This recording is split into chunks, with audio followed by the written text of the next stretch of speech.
le vote qui aura lieu en 2023 ne sera pas un vote électronique, parce que la loi prévoit 3 types de votes.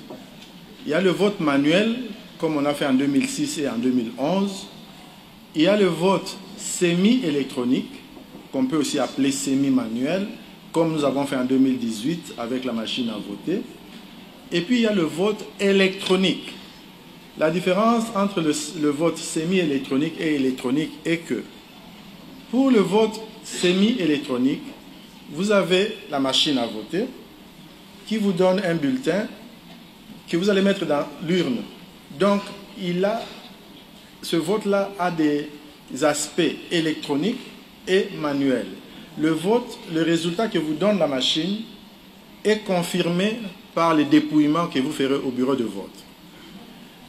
Quant au vote électronique, si donc la loi permet d'organiser le vote électronique, celui-ci consiste, en fait il est immatériel. Vous allez à la machine, vous votez, vous partez, vous n'avez pas de bulletin.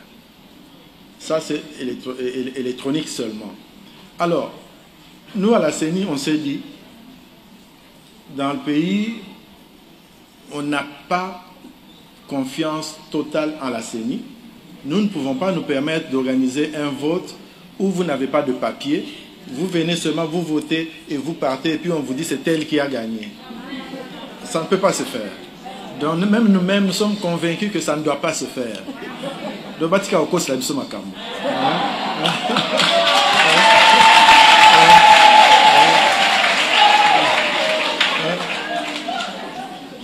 vote que nous aurons, ça sera comme en 2018. Vous aurez le choix sur votre écran. Une fois que vous avez choisi pour tous les modes de scrutin, il y aura impression d'un bulletin que vous allez mettre dans l'urne et à la fin de la journée, la machine va donner son résultat et le dépouillement manuel va donner aussi son résultat et puis on va comparer.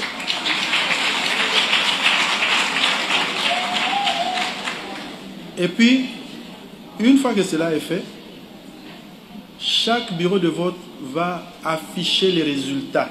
Ça s'affiche. Par bureau de vote. Et puis quand ils vont aller au centre local de compilation des résultats, là aussi on va afficher après avoir fait les totaux, la centralisation. Et puis nous-mêmes à la CENI, à la fin, nous allons prendre les résultats de tout le pays et nous allons les rendre disponibles sur notre site web. Donc, ça sera la transparence à tous les niveaux. Donc, il y aura un vote semi-électronique, comme en 2018. Les résultats seront affichés au bureau de vote et les résultats seront affichés dans les centres locaux de compilation des résultats. Et la CENI va publier tous les résultats sur son site web. Ainsi, si quelqu'un a un recours, il peut faire son recours sans problème.